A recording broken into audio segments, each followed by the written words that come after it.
Mummy, आंखें खोलो। Mummy देखो, हम लोग आए हैं।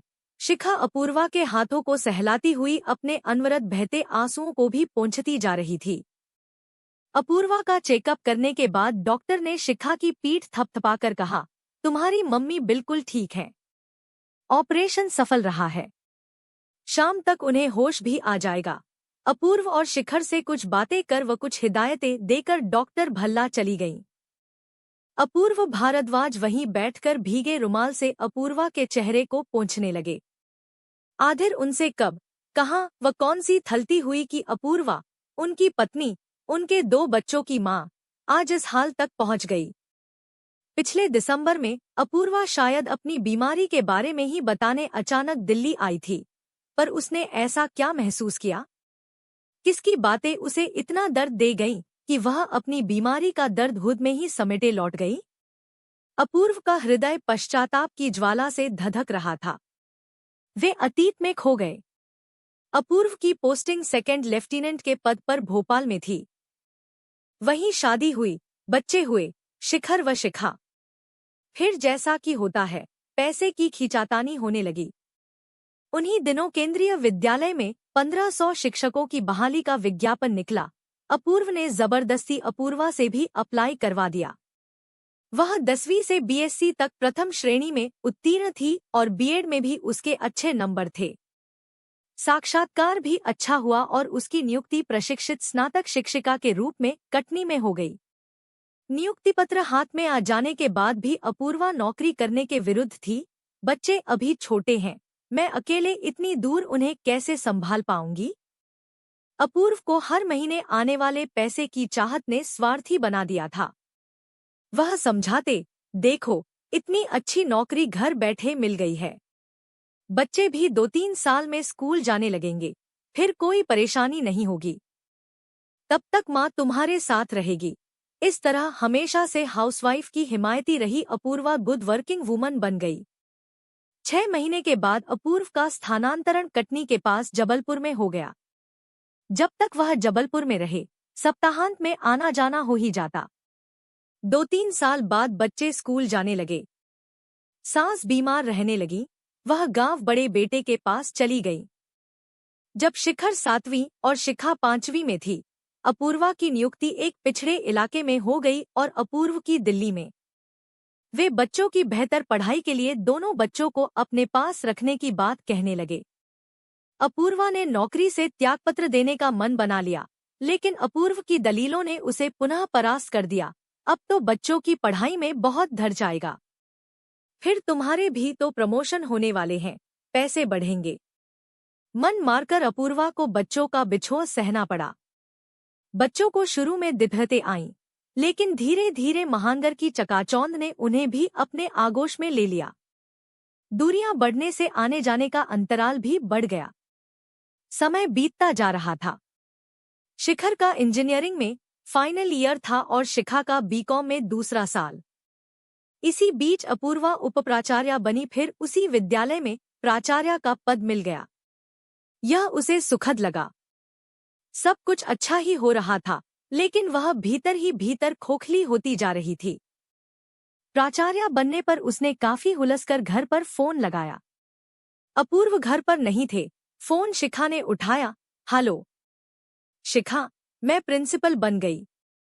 ओह मम्मी, कॉन्ग्रेचुलेशन। मम्मी, अभी मैं थोड़ा बिजी हूँ, आपको बाद में फोन करती हूँ। Okay, bye, take care. Apoorva का सारा उत्साह जख्म हो गया। शाम को बधाई देने आई अपनी सबसे प्रिय सहेली व सहकर्मी रीता को यह बात बताते हुए वह रो पड़ी। क्या बच्चे बड़े होने लगते हैं तो इतने आत्मकेंद्रित हो जाते हैं कि उन्हें किसी के सुख दुख से कोई मतलब ही नहीं रह जाता। मेरी खुशी में एक क्षण के लिए भी तो वह शामिल नहीं हो सकी।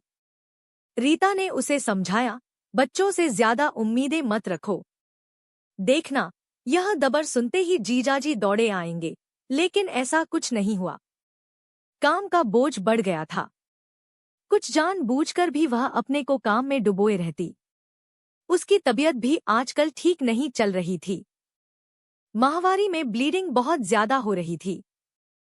भूख लगती ही नहीं थी। हमेशा पेट फूला फूला लगता। अपूर्वा इसे मेनोपॉज के लक्षण मानकर टालती जा रही थी। एक दिन जब ज्यादा परेशानी हुई तो रीता ही उसे अस्पताल ले गई। डॉक्टर भल्ला की अनुभवी आंखों को कुछ अंदेशा हुआ। उन्होंने कुछ दवाइयां दी और सोनोग्राफी करवाने को कहा।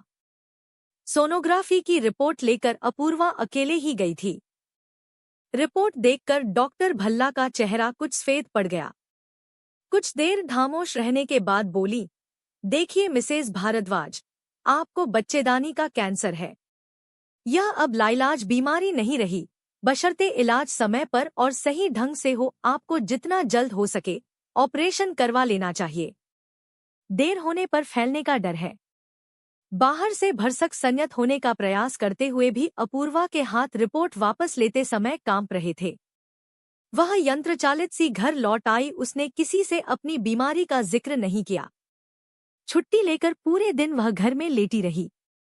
पहले अपूर्वा ने सोचा कि अपूर्व को फोन पर ही बतला दूं, लेकिन फिर यह सोचकर कि अचानक बीमारी की बात सुनकर वह घबरा जाएंगे, उसने दूसरे दिन का रिजर्वेशन करवा लिया। हड़बड़ी में आने की धबर भी नहीं कर पाई। ट्रेन से ही उसने अपूर्व को फोन लगाया, मैं 1 घंटे में दिल्ली पहुंचने वाली हूं, आप गाड़ी लेकर आ जाइए। उसने ट्रेन का नाम बतलाया। अपूर्व ने चौंक कर पूछा, अचानक? क्या बात है? मैं तो कोलकाता में हूं, तुम शिखर को फोन कर दो, वह आ जाएगा स्टेशन। शिखर भी चौंक गया, आप यहाँ दिल्ली आ रही हैं? क्यों? तुम गाड़ी लेकर आ जाओ, आने का कारण बाद में पूछना, अपूर्वा ने थोड़े सख्त लहजे में कहा। ओह नो, परसों से मेरे पेपर हैं, मैं कैसे आ पाऊंगा?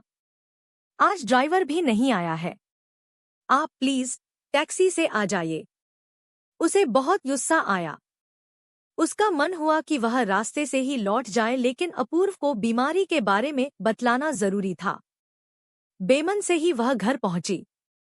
शिखा व शिखर दोनों आए, पांव छूकर थोड़ी बहुत औपचारिक बातें करके अपने अपने कमरों में चले गए। वह चुपचाप बैठी रह गई।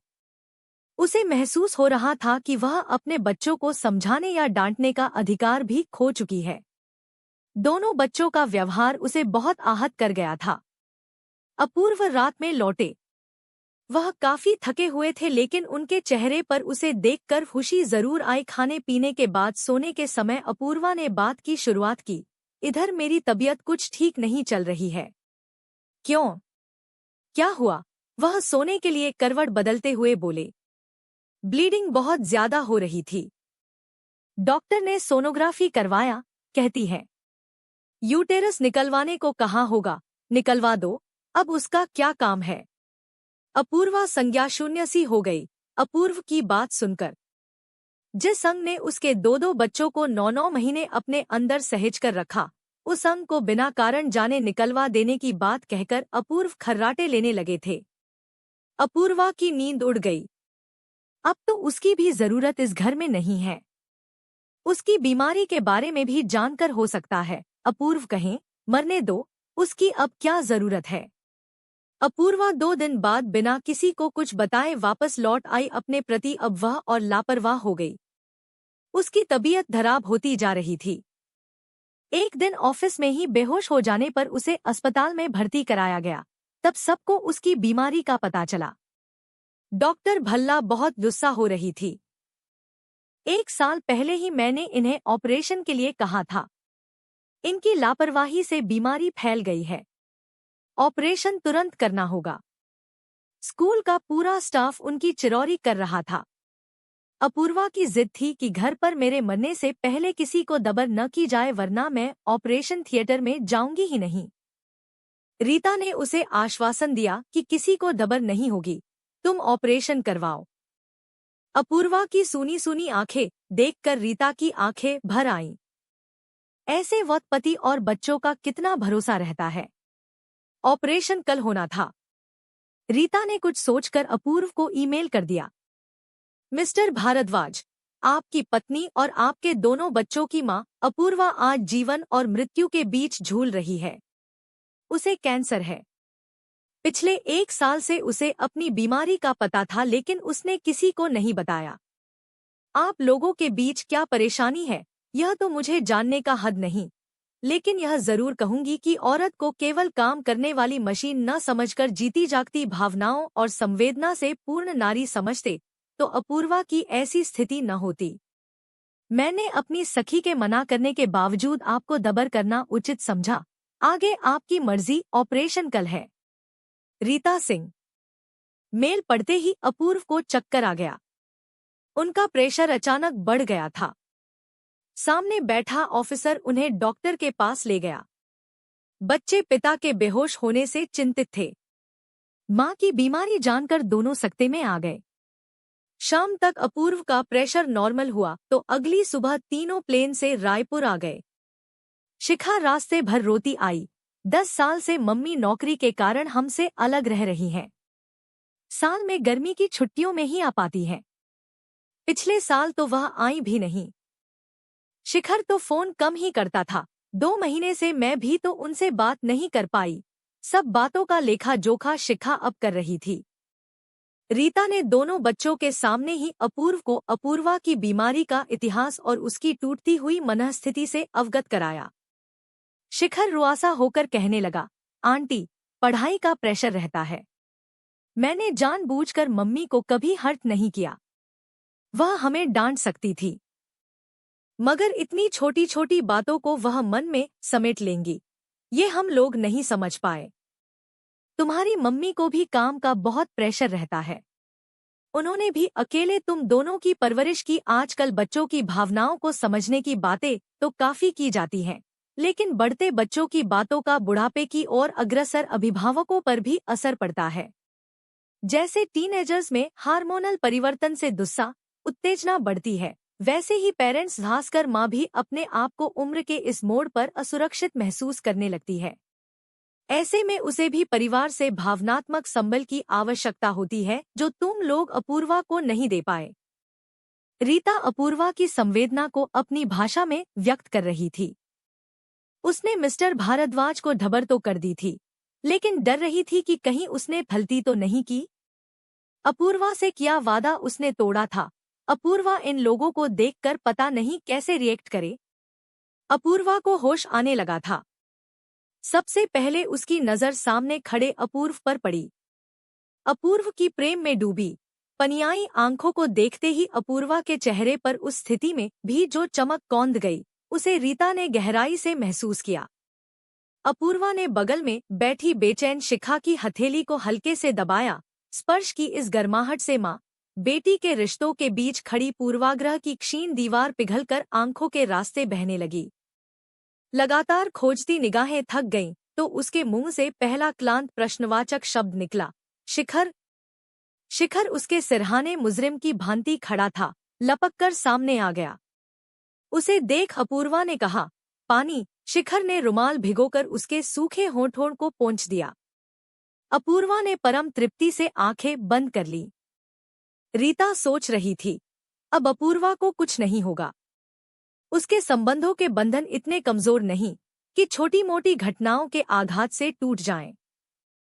अपने परिवार का प्यार पाकर वह अब पूर्ण स्वस्थ होकर खुशहाल जीवन जिएगी, यह मेरा विश्वास है। मैंने मिस्टर भारद्वाज को दबर करके जो ढलती की थी, वो सही थी।